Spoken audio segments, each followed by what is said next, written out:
Depuis le 21 juin, nous sommes enfin en été.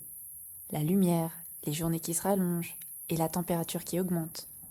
Enfin, je dis en été, mais ça fait quelques semaines qu'on essuie pluie sur pluie. Alors avec 4 saisons en une journée, tu t'habilles comment toi, chère auditorice? Et puis les saisons, ça impacte pas seulement nos vêtements, ça impacte aussi nos assiettes. Alors c'est parti, on va parler de saison.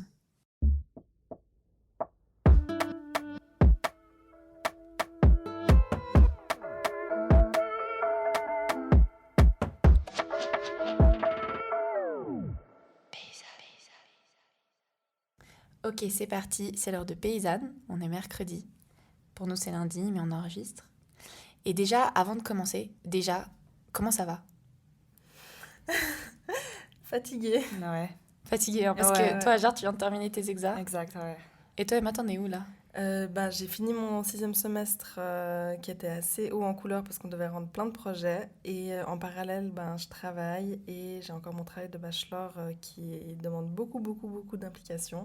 Donc ça fait pas mal de choses à gérer. Et dans ton travail de bachelor, c'est la plantation des tomates là en ce moment, c'est ça? ça. J'ai planté mes tomates, mais je dois suivre la culture et puis bref.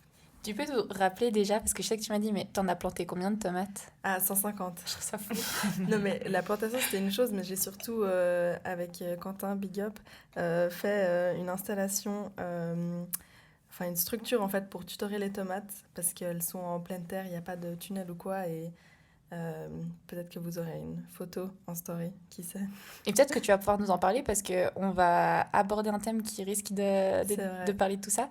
Et toi, Ajar, t'as rendu ton dernier rendu en fait, ton dernier écrit. Ouais, exact. C'était quand? C'était dimanche, donc fin de soirée. J'ai rendu mon dernier truc, j'étais là, c'est bon, ok, vacances. Trop bien pour les vacances. Je fais quoi maintenant? Mais non, c'était cool, c'est cool. Maintenant, je vais pouvoir me reposer, prendre du temps et puis me lancer à fond aussi dans plein de projets et plein de trucs. Mais voilà, on verra ce que ça donne cet été et au jour le jour en fait, ouais. Et d'avoir le temps de se C'est reposer. ça. Je suis en vacances vendredi, il me reste 3 jours et j'ai trop hâte de pouvoir me reposer aussi pendant tes vacances. Toi, Inès, ça va comment? Ouais.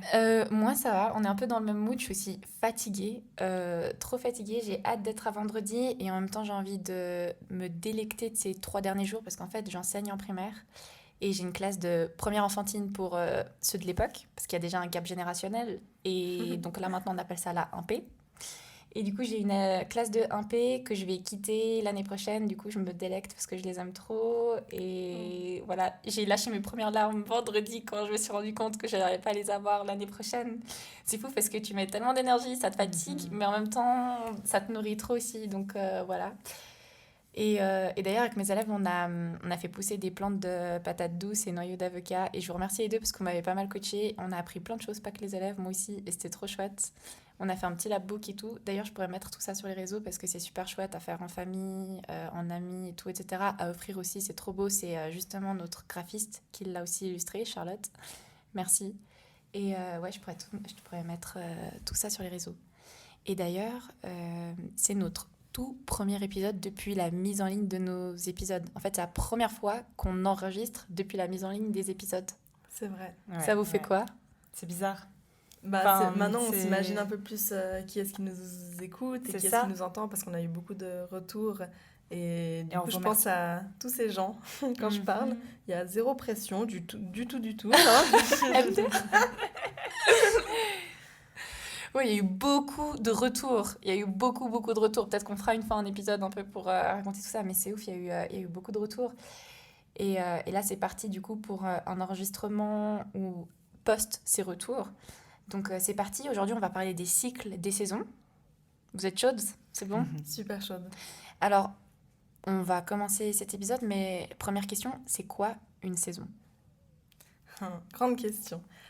Faut savoir que Inès et moi, quand on parlait de ça au collège, je crois que c'est moi qui t'avais appris ce que c'était une saison. C'est vrai ou pas? Non, je te pas trash. Je sais plus, mais en fait, tu m'avais dit ah ok et tout. Enfin, je me souviens de cette discussion. Et en fait, c'est vrai que mes parents sont un peu bobos. Enfin, je sais pas, mais en tout cas, eux, ils essayaient de cuisiner avec les saisons et ils nous en parlaient beaucoup, genre légumes de saison ou pas.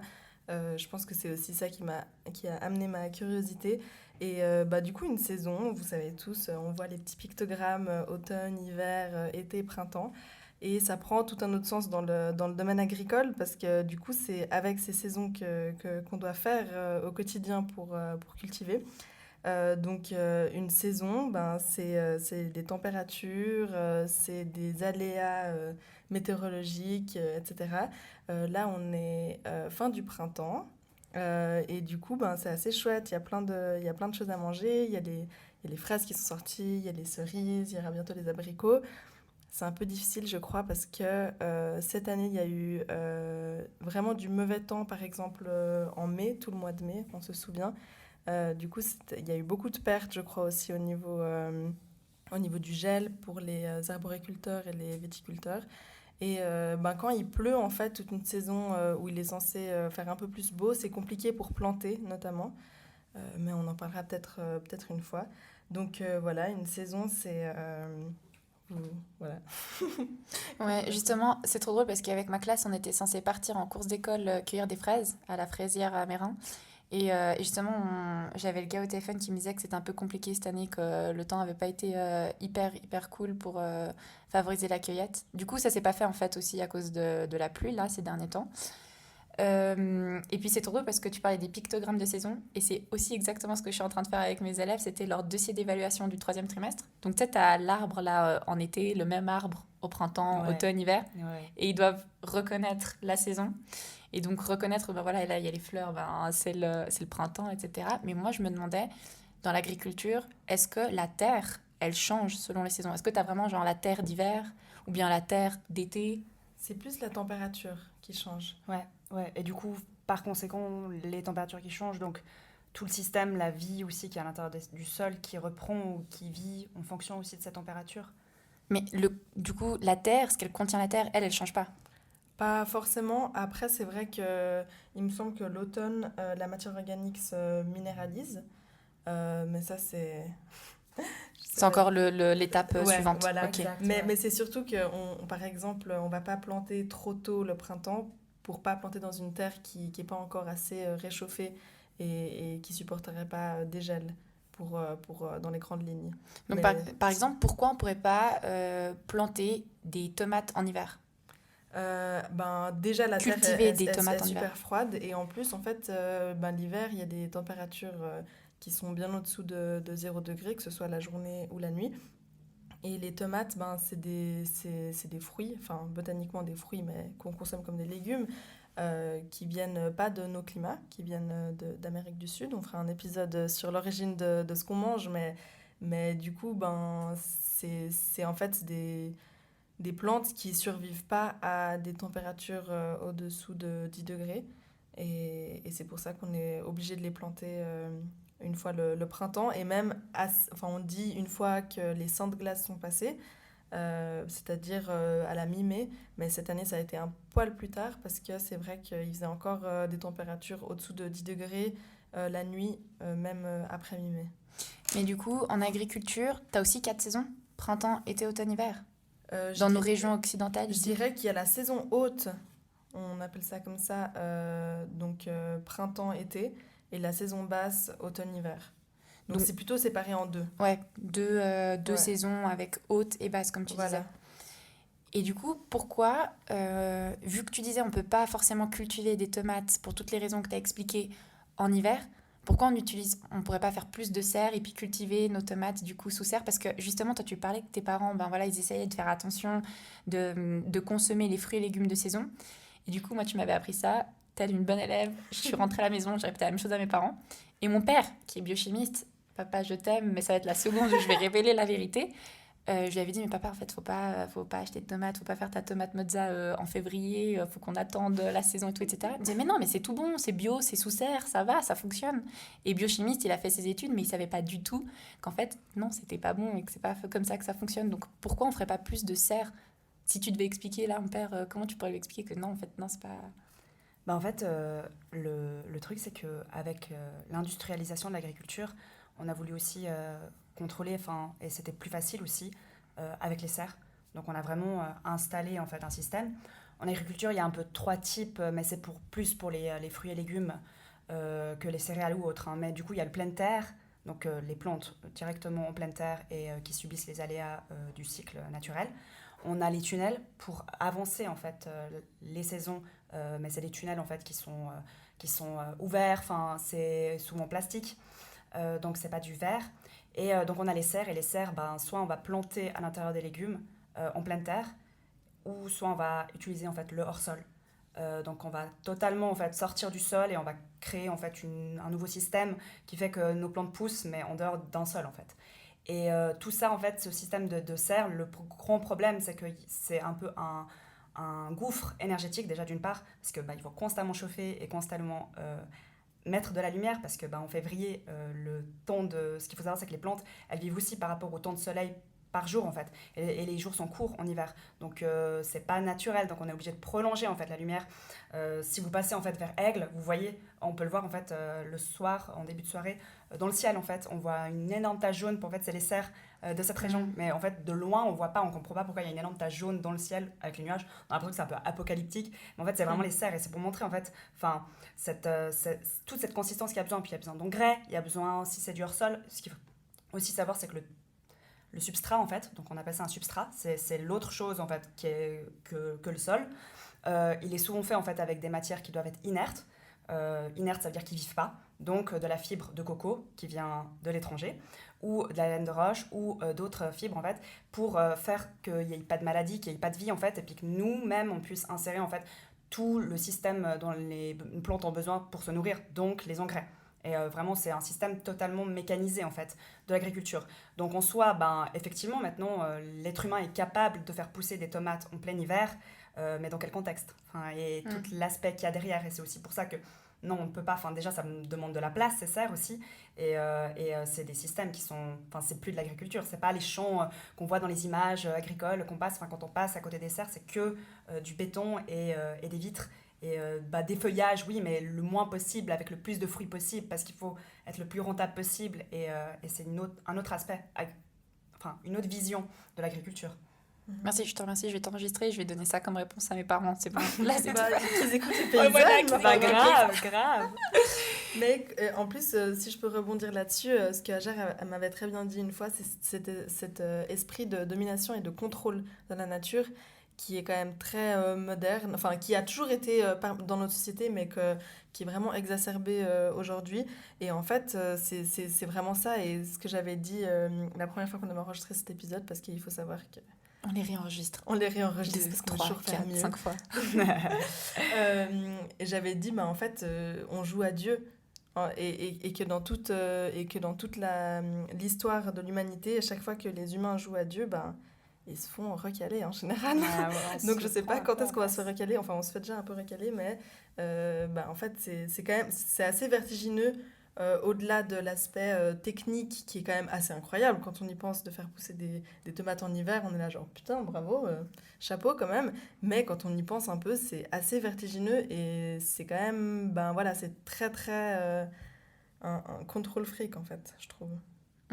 Et t'avais une théorie justement que tu avais développée que je trouvais trop intéressante. Oui, parce qu'en fait, depuis le début de mes études, je me demande pourquoi le système, tout le milieu agricole, il est laissé pour compte dans l'économie. Pourquoi c'est un milieu qui galère, qui a quand même pas peu de sous. Je parle des agriculteurs, agricultrices et puis des travailleurs, travailleuses agricoles, pas forcément des grosses industries multinationales d'engrais ou de pesticides. Mais pourquoi c'est un milieu qui galère, et ça c'est quand même assez mondial. Et en fait, dans ma tête, je me suis dit, le constat que je me suis dit, c'était que c'était un des seuls milieux qui devait être régi par des cycles naturels. C'est-à-dire que comme on a dit tout à l'heure, il y a des saisons, à l'année, mais il y a aussi quotidiennement, il fait jour, après il fait nuit, et les températures changent, et des fois il y a de la neige, et des fois il y a de la pluie, donc il faut en fait être en accord avec les aléas climatiques. Et en fait, ça va contre le système néolibéral qui est très, très linéaire. Donc en fait, la linéarité de ce système-là fait qu'on doit toujours faire plus, mais ça va que dans un sens. Et en fait, je pense que c'est vraiment deux systèmes qui ne peuvent pas fonctionner ensemble. ça marche pas du tout comme ça, vu qu'il y en a un qui est obligé de rester naturel et l'autre qui veut s'affranchir le plus possible du naturel. Donc voilà, c'est ma théorie pour comprendre un peu pourquoi c'est un milieu qui galère, quoi. Je trouve que c'est hyper parlant parce que moi, quand tu racontes ça, un poisson, j'imagine toujours des images. Euh, Ce truc-là, voilà, néolibéral, où c'est vraiment linéaire, et j'imagine une boîte vraiment rectangulaire sans fin, et puis qu'en fait, l'agriculture, au contraire, c'est cyclique, il faudrait une roue, et en fait, elle n'arrive pas à rentrer justement dans cette Exact. boîte. Et comme tu disais, il y a tellement de paramètres incertains, et qu'on pourrait réussir à développer, sauf que justement, avec notre mécanisme néolibéral, on n'arrive justement pas à permettre aux agriculteurs et agricultrices de pouvoir cultiver de manière saine, justement, les terres. Mhm, tout à fait. Et en fait, comme Emma le dit comme elle l'a très bien dit, justement, moi je trouve que la serre, c'est typiquement au sein de l'agriculture vraiment cette notion de maîtrise et de domination, c'est-à-dire qu'on s'affranchit du sol, donc on enlève le sol très souvent, c'est souvent du hors-sol. On va enlever tous les insectes ravageurs et donc heureusement d'un côté les produits phyto, certes, enfin les produits phytosanitaires, parce qu'on traite moins, mais voilà, c'est plein de paramètres comme ça. On s'affranchit aussi de la lumière naturelle, donc le soleil, on rajoute de la lumière pour prolonger. Enfin, c'est vraiment cette idée-là et ça montre aussi que on a une certaine maîtrise, effectivement, mais on a des limites. Et au sein justement de l'agriculture, c'est typiquement ça, c'est que le capitalisme a ses limites, vraiment, parce que la nature ne peut pas se mettre dans cette linéarité, quoi. Et tu parlais justement du hors-sol, et moi ça m'intéressait parce que du coup, comment ça vient se mettre en place? Comment ça fonctionne une agriculture hors-sol? Alors, ce qu'il faut savoir, c'est que le hors-sol, c'est aussi un avantage de rapidité et de rentabilité, parce que le sol, c'est quelque chose qu'on connaissait peu. Ça fait quelques décennies en fait qu'on commence à comprendre comment il fonctionne vraiment, et il y a plein d'enjeux en fait qui sont difficiles parce qu'il y a plein de maladies, plein de virus, de bactéries ou de champignons qui font partie de ce sol et on s'affranchit de lui. Donc on s'affranchit de tout ça, de toute cette problématique parce qu'on ne peut pas traiter de la même manière un sol qu'on traite juste des feuilles avec un produit phyto, par exemple, phytosanitaire. Et du coup, on est un peu en fait obligé de sortir. Et pour sortir de ça, en fait, on doit insérer un nouveau système en fait. Donc du coup, c'est des blocs, enfin c'est un peu comme des blocs. Soit c'est sur de la longue perche par exemple pour les fraises, à hauteur d'homme pour le dos justement. Et en fait, il y a des pains de fibres de coco. Donc c'est vraiment de la fibre brune, enfin on dirait un peu plein de petits cheveux. Je sais pas si tu es assez d'accord, Emma. Et du coup, on plante la plante dedans et en fait, on a des petites sondes pour faire couler l'eau gentiment.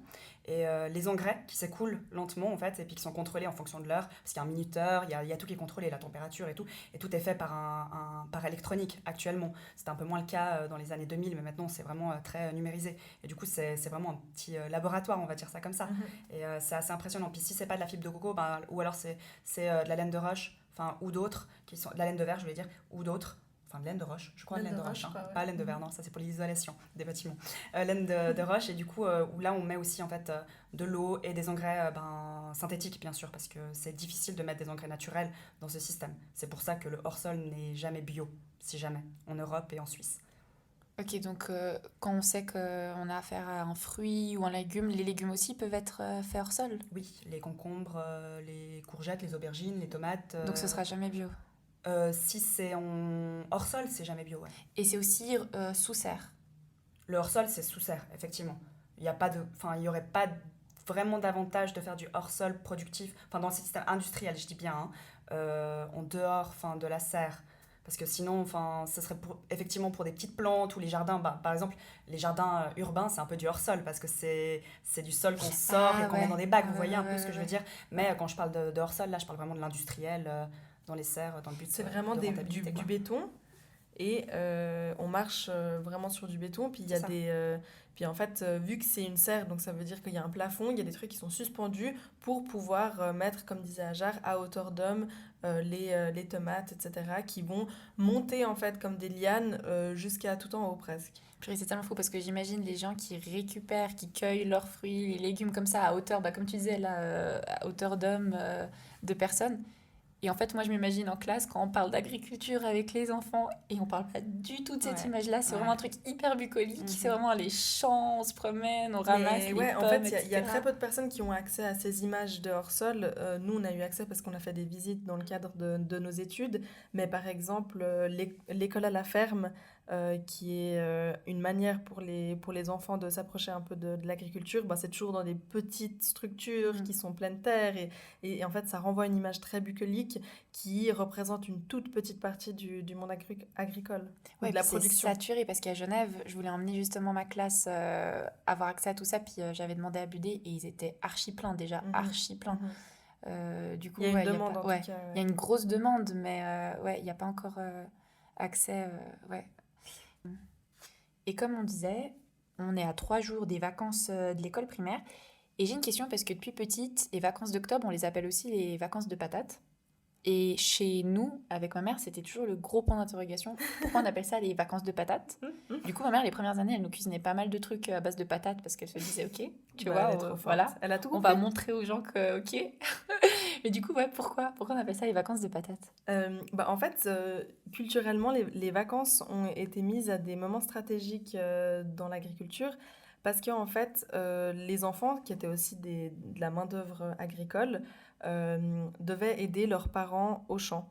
Donc, il y avait les vacances de patates pour récolter les patates. Ah ouais, Et les vacances d'été ben, pour les aider au champ, parce que l'été, c'est le moment où on la est grosse saison. le plus active dans l'agriculture. C'est aussi assez lié à notre cycle en tant qu'humain, parce qu'on voit que l'été, on a plus d'énergie, il fait plus jour, on a besoin de moins dormir, etc. Alors que l'hiver, ben, on a envie de rester au lit. Et en fait, en agriculture, l'hiver, c'est le moment où on se repose. C'est le moment où on mange tout ce qu'on a produit l'été et qu'on a réussi à conserver. Et je m'étais rendu compte en fait de ce paradoxe parce que il y a pas mal d'institutions qui veulent instaurer des potagers dans les écoles. Et en fait, le plus gros problème, et la raison pour laquelle ça se fait pas, c'est parce que ben, du coup, il faut s'en occuper l'été, mais il n'y a personne l'été. Ouais, Parce que tout tout le le monde monde qui est part en est vacances. au Club Med. Ouais, ciao. Ouais. Mais du coup, c'est complètement tiré par les cheveux parce que vu que l'été, c'est à la base censé être pour aider les parents au champ et qu'en fait maintenant les enfants sont à la piscine et quand du coup on peut pas mettre des potagers dans les écoles, ben en fait c'est le serpent qui se mord la queue. Donc on revient à notre discussion de base sur les cycles et sur la manière dont on s'est affranchi de ces cycles. Mais du coup, c'est trop beau parce que moi, je sais pas si vous vous rappelez de cet hiver, mais j'étais tellement exténuée. On parlait de la fatigue, hein, mais par rapport à cet hiver, c'était rien. Cet hiver, j'étais tellement fatiguée. Je sais pas comment vous avez vécu votre hiver. Et on n'a pas eu énormément de vacances. Limite, on devrait avoir un temps de Tout vacances à fait, qui est ouais. augmenté en hiver pour se Grave. reposer. Ouais. Se poser. Et comme tu disais, je reconnais trop ce truc où en été, ben, tu as une montée d'énergie qui te Mais vient. oui, mais oui. Ouais. Et là, bah voilà, tu pourrais faire peut-être plus de choses, etc. Alors que ce soit aménagé, parce qu'aussi il y a les chaleurs et tout, etc. Mais on pourrait plus être active en été et juste avoir le temps de se poser en hiver. Mais ce qui est assez parlant aussi, c'est de voir en fait les personnes impliquées dans l'agriculture aujourd'hui. Je crois que en Suisse, c'est à peu près 3% de la population, alors qu'à l'époque, c'était un quart Ouais. de la population active. Donc en fait, on voit aussi pourquoi ces vacances ont été mises à ce moment-là. C'est parce qu'il y avait des gens qui étaient là, bah, en fait, je peux pas mettre mes enfants à l'école si j'ai pas d'aide au champ. Et en fait, maintenant, ça a plus Aucun aucun sens. sens. Ouais. Et ce serait intéressant de revoir tout ça. Après, moi, quand même, je trouve cool les vacances d'été. Ouais, Mais... ouais, on va se faire taper sur les Ah doigts ouais, à la fin de ce podcast en mode elles sont malades celles-là, elles veulent des vacances en hiver, on va où? On va à la plage et tout. Bah, l'hiver, Non, tu mais restes chez toi. on a autant de vacances en hiver qu'en été. Enfin, ça Ouais, c'est. Et exact. on sort de ce système capitaliste qui nous demande de Abusé. taffer 8 heures par jour. Exact. Je sais pas Et combien. puis l'hiver, au grand jamais, on se lève avant Jour. qu'il fasse jour. Ah Ce qui ouais, paraîtrait, ah mon Dieu. ce qui paraîtrait beaucoup plus logique. Et en fait, j'en reviens à ce que je disais tout à l'heure de manger en hiver ce qu'on produit l'été, parce qu'en fait, il y a toute aussi cette culture des conserves qu'on a un peu oublié, mais en fait, l'été, il y a énormément de production. Et en fait, ben, il y a le problème assez systématiquement l'été en Suisse où il y a la plus grosse production de tomates. Et les gens sont pas là pour les consommer, du coup il y a beaucoup de pertes en fait. Et en fait il faudrait transformer ben, tous les légumes d'été en été et puis ensuite les consommer en hiver pour avoir les vitamines qu'il faut, etc. Mais comment ça, perte de tomates? Ben, dans le sens où il Elles y sont a jetées? une surproduction, donc elles sont jetées, ouais. Enfin, jetées dans un certain contexte. Enfin, souvent, ils les compostent ou autre, puis ils les balancent, ils les épondent parfois ou autre, ou alors ils les jettent carrément, oui. Ah, mais Mais dans cet tous les cas, été, enfin, atelier... c'est une perte. Alors cet été, on Atelier fait sauce. des ateliers sauce Et tomate, c'est ouais. ça, en fait, c'est qu'on pourrait créer en fait des formes de, de groupes communautaires, un peu de création de sauce tomate. Enfin, ce serait tellement stylé en hiver, en été, je veux dire. Puis chacun ramène ses pots chez soi, et puis l'hiver, enfin, Et boum, tu l'hiver, tu manges sauces ça et t'es tes... tellement Ouais, heureux de mettre ça sur ta Tellement. pizza, par exemple, que ouais, t'as ouais, fait. ouais. Et genre, t'es là en mode, c'est ma sauce tomate, quoi. Mhm. Ouais, c'est Enfin, ça. il y a cette valeur aussi, cette valorisation. Et tu te rends compte aussi de combien tu consommes aussi. Ouais. Combien de tomates il te faut, combien, enfin, dans ce système, en tant Ouais, qu'être ouais, humain ouais. individuel, quel impact t'as. Enfin, c'est pire intéressant. C'est ça. Et comme ça serait prêt pour les pizzas de l'hiver, Grave. les sauces tomates l'hiver. Ouais, ça passerait bien. Surtout que justement, l'hiver, je me rends compte qu'en tout cas, personnellement, comme tu disais, il y a deux types de saisons en agriculture. Moi, je sens que j'ai deux types d'envie selon ces saisons. Et qu'en été, ben voilà, j'ai envie de manger des trucs frais, assez légers, qui me tiennent pas forcément trop au ventre. Et en hiver, au contraire, j'ai besoin de trucs méga gras qui Mais me tellement. tiennent. Ouais, vraiment. Mhm. Et du coup, on aurait nos sauces tomates, voilà, pizza, on pourrait se faire nos spaghettis. Ouais, ce serait trop bien. Mais j'imagine l'ours qui va manger son saumon, puis qui Ouais. va aller dormir tout l'hiver. Ben, nous, c'est la C'est même. On va ça. manger nos pizzas, nos trucs bien gras, puis se reposer en hiver, prendre soin de nous, care. Ouais, Vraiment. Et du coup, je me demandais, alors j'imagine qu'il existe une tonne de documentation possible, mais toi, genre, tu disais que tu avais une pote qui illustrait aussi ces saisons avec les Ouais. produits. Alors en fait, son compte Insta, c'est double, donc DUBBLE, 2-du-bas A, et on le postera Ouais, voilà. sur notre story, c'est sûr. Mais en fait, à la base, elle fait des tatous, mais elle fait aussi en fait des posters de calendrier de saisonnalité avec les fruits et Chouette. légumes, et ils sont vraiment stylés. C'est hyper intéressant avec le. Enfin, elle a une touche hyper jolie. Et puis autrement, Emma, tu disais qu'il y a des sites aussi, hein. Oui, alors moi je sais pas, en général avant je mettais juste sur Google poster légumes juin, par exemple si on est en juin, et en fait tu as juste des légumes qui sont illustrés qui sont de saison le mois de juin, puis on peut faire ça avec chaque mois. J'ai personne à accréditer parce que j'ai utilisé Google, mais voilà, Mais vous il y a plein connaissez. de. Ouais, mais il y en a plein, hein, vraiment, hyper intéressant et tout. Puis, enfin, voilà, c'est aussi pour les gens qui ont peut-être moins de moyens que d'acheter un poster, ben, Ouais. il y a Internet, quoi, c'est super. Et après, moi, je vous avoue que je fais partie de la tranche de personnes qui ont souvent la flemme d'aller checker les informations en ligne, papier, tout, etc. Du coup, est-ce que, ouais, je suis désolée, mais ça va changer. Et du coup, est-ce que, par exemple, dans les surfaces, enfin les magasins par exemple, on parlait de Coop Migros, est-ce que eux, quand ils vendent, ils font attention à vendre de saison ou pas du tout? Alors, Bah, ça dépend ce qu'on appelle de saison. c'est ça, et puis je pense qu'il y a. De toute façon, on va en parler peut-être dans un autre épisode parce que c'est assez complexe, parce qu'il y a des saisonnalités aussi par rapport à l'autorisation pour Coop et Migros de distribuer des trucs de région, enfin des produits de région, pas des trucs, des produits de région ou d'importation. Mais eux, ils vont plutôt se fier au marketing et au basique, dans le sens où finalement, enfin, on le sait Ouais, très c'est bien quand on va à la aubergines, Migros et c'est à la Coop, en tomates, février, il y a ouais. déjà des aubergines et des tomates d'Espagne. Donc, puis on sait Donc d'où elles non. viennent, enfin, sud de l'Espagne, dans des serres, enfin voilà. Et par contre, les ACP dont vous parliez, elles font attention de vendre des choses Oui. de saison. Ouais. Du coup, voilà, si par exemple on n'a pas l'énergie à aller chercher les informations, on sait qu'on va dans une ACP, on sait qu'on est en train d'acheter de saison. Grave, oui. Voilà. Et Tout même à fait. dans une certaine mesure, exactement, il y a quand même certains marchés qui restent en hiver et en marché, dépendamment de certains, on sait qu'il y a certains vendeurs qui, eux, vendent de saison et du coup, on sait que chez eux, il y aura Ouais. des légumes de Ouais, saison. ouais. Si certaines personnes ne savent pas où aller, comme ACP ou autre. Trop bien, merci. Je crois que là, ça va être trop chouette. Faut que j'aie des nouvelles idées de recettes pour manger. D'ailleurs, cet été, vous avez une idée de recette à proposer? Mais la fameuse recette qui passait sur TikTok avec le feta et la tomate, on peut enfin À commencer à la faire. Ah bah ouais. l'imaginer et à commencer à la faire, c'est cool.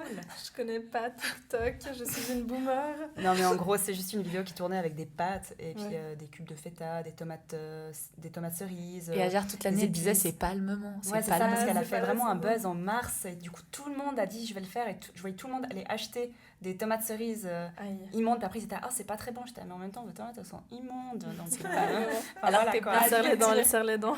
Maintenant, c'est bon, go, go, go, les gens, vous pouvez mettre ça ça. sur vos stories et tout. Mais faut sinon, commencer oui, à il faut manger. faire des salades de tout. Aujourd'hui, j'ai fait une salade de pois chiches. C'est trop bon. Je vais faire une salade de pâtes avec tous les légumes que tu veux de saison, grillés ou pas.